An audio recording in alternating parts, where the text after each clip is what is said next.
જ્યારે આ ઘટના બની ત્યારે ન તો કોઈ એનડીઆરએફની ટીમ પહોંચી હતી, ન તો કોઈ ફાયર વિભાગની ટીમો પહોંચી હતી, પણ ત્યાંના લોકોએ સંવેદના સમજી આજુબાજુના ગામના લોકોએ એ નદીમાં કોઈ પણ વિચાર્યા વગર બચાવ કામગીરી ચાલુ કરી. પણ ત્યારે જે બચાવ કામગીરી કરી રહેલા આજુબાજુના વિસ્તારના લોકો હતા તેમની ઉપર પોલીસે સંવેદના રાખવાને બદલે પોતાની દબંગાઈ દેખાડી છે.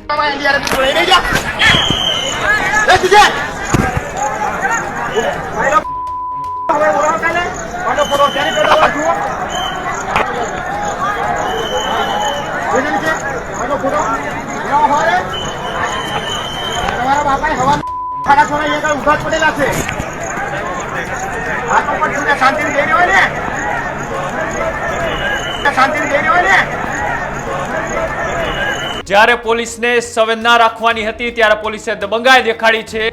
અને આ દબંગાઈ જ્યારે પોલીસને બીજા લોકો કે સરકાર સામે બતાવવાની હોય છે ત્યાં પોલીસ સલામું ભરે છે. આજે વહેલી સવારે દક્ષિણ ગુજરાત અને સૌરાષ્ટ્રને જોડતો મહીસાગર નદીની ઉપર જે પુલ હતો એનો અચાનક તૂટે છે એક ભાગ, અને ભાગ તૂટતાની સાથે જ કેટલાય લોકો તેમાં તણાય છે તો કેટલાય ડૂબે છે. એમાં છેલ્લે આંકડો આવે છે કે 10 લોકોના આ ઘટનામાં મૃત્યુ થાય છે.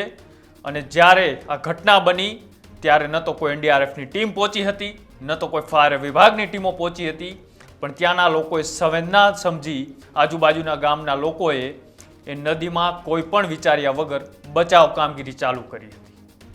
પણ જ્યારે આ ઘટનાની આજુબાજુના તંત્રને અને પોલીસ વિભાગને, ફાયર વિભાગને ખબર પડી ત્યારે ત્યાં તાત્કાલિક દોડીને પહોંચે છે.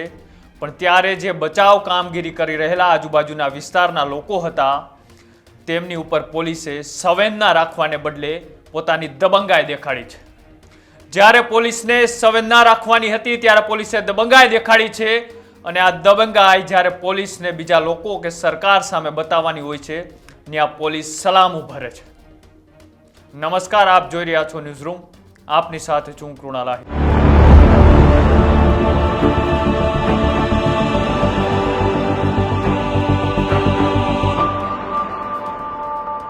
ગુજરાતમાં હર થોડા દિવસે સરકારી તંત્રના પાપે એટલી ઘટનાઓ બને છે અને ઘટના પછી પણ આ તંત્ર કે અધિકારીઓ સુધરવાનું નામ નથી લેતા. લોકો સવાલ કરે તો એ સવાલના કોઈ જવાબ નથી મળતા અને અધિકારીઓ રાહ જોતા હોય છે કે ક્યારે કોઈ મોટી દુર્ઘટના બને અને પછી એ ચેકિંગ શરૂ થાય. ગુજરાતમાં અનેક એવી ઘટનાઓ બની. પુલ તૂટ્યા, ટીઆરપી ગેમ ઝોન કાંડ થયો, પછી વિમાન દુર્ઘટના થઈ. હવે લોકોના જીવનની કિંમત પણ સરકાર નક્કી કરતું થઈ ગયું છે. જો લઠ્ઠાકાંડ થાય તો 2 લાખ રૂપિયાની સહાય કરી દેવાની. ટીઆરપી જેવા ગેમ ઝોનની અંદર લોકો બળીને ખાક થઈ જાય તો 5-5 લાખ રૂપિયાની સહાય આપી અને સરકારને છૂટી જવાનું. અને પ્લેન દુર્ઘટના જેવી મોટી ઘટના બને કે તેની આખું વિશ્વ નોંધ લે તો 1-1 કરોડ રૂપિયા જેટલી સહાય આપી અને લોકોના જીવની કિંમત નક્કી કરી નાખવાની. લોકો સરકાર ઉપર ભરોસો કરીને બેઠા હોય છે. સરકાર પાસે એ સુવિધાના નામે એ પૈસા અને ટેક્સ ચૂકવતા હોય છે.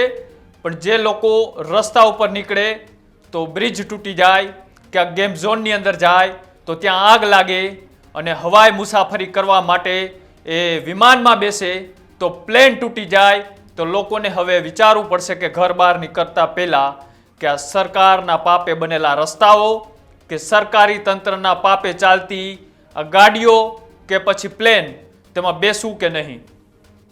અને આવી ઘટના પછી પણ ત્યાં નેતાઓએ સંવેદના દેખાડવાના બદલે કોપી પેસ્ટ કર્યું હતું. એ સૌ કોઈ ગુજરાતની જનતા જાણે છે કે તમારી સંવેદના પણ તમારા મોઢામાંથી નીકળેલા શબ્દ નહોતા, એ શબ્દ હતા કોઈના કોપી પેસ્ટ કરેલા.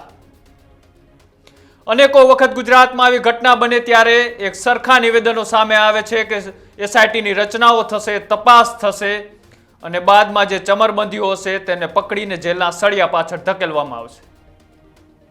1 મહિનો ગુજરાતમાં આવી મોટી ઘટના ન બની હોય એવું ખાલી નથી જાતું. આ સરકાર કેટલી એસઆઈટી નમશે, કેટલા ચમરબંધીઓને પકડ્યા છે એનો ક્યારેય આંકડો બહાર નથી આવતો. પોલીસને જ્યારે સંવેદના બતાવવાની હોય છે ત્યાં દાદાગીરી અને દબંગાઈ બતાવે છે. અને જ્યાં એ રડતી આંખે લોકો સવાલ કરતા હોય છે અને તમારી પાસે એફઆઈઆર કરવા માટે હાજીજી કરતા હોય છે, ત્યાં પોલીસ દબંગાઈ કરે છે. ત્યાં સરકારની સલામીઓ ભરે છે, સરકારી નેતાઓના હાથા બનીને કાર્યવાહી કરે છે, પણ આ જ્યારે દુર્ઘટના બની ત્યારે કોઈ નહોતું પહોંચ્યું. ત્યારે ત્યાંના સ્થાનિક લોકો કાંઈ પણ વિચાર્યા વગર એ દુર્ઘટના બની છે તેમાંથી લોકોને બચાવ કામગીરી કરવા માટે પહોંચ્યા હતા. અને એમનો એક વિડીયો પણ વાયરલ થયો છે કે આ લોકો જ્યારે કામગીરી કરી રહ્યા હતા અને બાદમાં એનડીઆરએફની ટીમ અને ફાયર વિભાગ પહોંચે છે ત્યારે આ લોકોની જરૂરિયાત પૂરી થઈ ગઈ હોય તે રીતના આ પીએસઆઈ અને પોલીસ અધિકારીઓ એ વ્યક્તિને કઈ રીતના ગચકાવે છે અને કઈ રીતના તેમની દબંગાઈ દેખાડે છે, જુઓ આ વિડીયોમાં.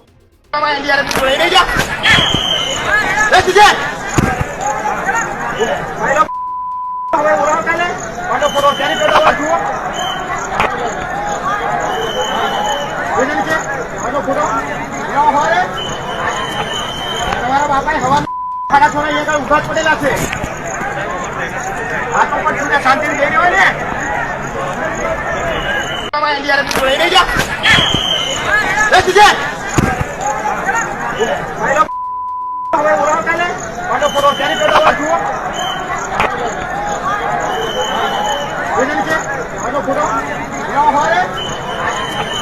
તમારા બાપાએ હવા ખાડા છોડા અહીંયા ઉભા જ પડેલા છે.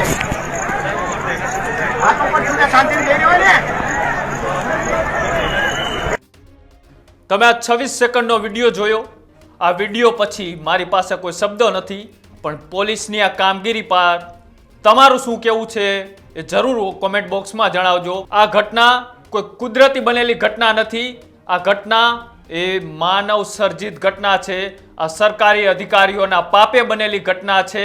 આ ગુજરાતના કરપ્ટેડ અધિકારીઓના પાપે બનેલી ઘટના છે. આ ગુજરાતના વિકાસ મોડલના પાપે બનેલી આ ઘટના છે. અનેક વખત આવી ઘટનાઓ બાદ સરકારી તંત્રને ઢંઢોળ્યા, પણ તેમ છતાંય સરકારી તંત્ર ધ્યાન દેવા માટે તૈયાર નથી. અનેકો વખત અધિકારીઓને રજૂઆત કરી હતી, તેમ છતાંય અધિકારીઓએ સાંભળવાના બદલે એ મૌન વધારે રહેવાનું પસંદ કર્યું. અધિકારીઓને 2022થી લઈ 2025ની વચ્ચે અનેકો વખત પત્ર લખવામાં આવ્યા હતા, અનેકો વખત રજૂઆત કરવામાં આવી હતી, તેમ છતાંય એ કોઈ મોટી દુર્ઘટના બને અને 100-200 જેટલા લોકોના આમાં જીવ જાય ત્યારે આ સરકાર જાગે છે. એ પછી ભૂતકાળમાં અનેક ઘટનાઓ એવી બની છે કે જ્યારે લોકોના જીવ જાય ત્યારે સરકાર જાગે છે અને ત્યારે કાર્યવાહીના નામે નાટકો શરૂ કરે છે. પણ એ પહેલાં અનેકો વખત જ્યારે રજૂઆતો થાય છે ત્યારે સરકાર કે તેમના રહેલા અધિકારીઓ એ વાતને કોઈ ધ્યાનમાં નથી લેતું હોતું. એટલે હવે કદાચ તમારે સારું કામ, સારો વિકાસ અને સારી સુવિધા જોતી હોય તો એના પહેલાં તમારે જીવ દેવો પડશે, એવું અત્યારે ક્યાંક આવી ઘટનાઓ બન્યા પછી લાગે છે. કેમ કે તમારી રજૂઆતથી આ સરકારના કાન નહીં ખુલે, અધિકારીઓ કામ નહીં કરે. સરકારને અધિકારીઓ કામ ત્યારે જ કરશે કે જ્યારે લોકોના જીવ જશે. તમારું શું કહેવું છે આ ઘટના પછી એ કોમેન્ટ બોક્સમાં જણાવજો. અને આવા અહેવાલ જોવા માટે તો નહીં કહું, પણ ફરીથી ગુજરાતમાં આવી કોઈ ઘટના ના બને અને બીજા સમાચારો આપણે તમારા સુધી પહોંચાડતા રહી તેના માટે અમારી યુટ્યુબ ચેનલ ન્યૂઝ રૂમને આજે જ લાઈક કરો, શેર કરો અને સબસ્ક્રાઇબ કરો. નમસ્કાર.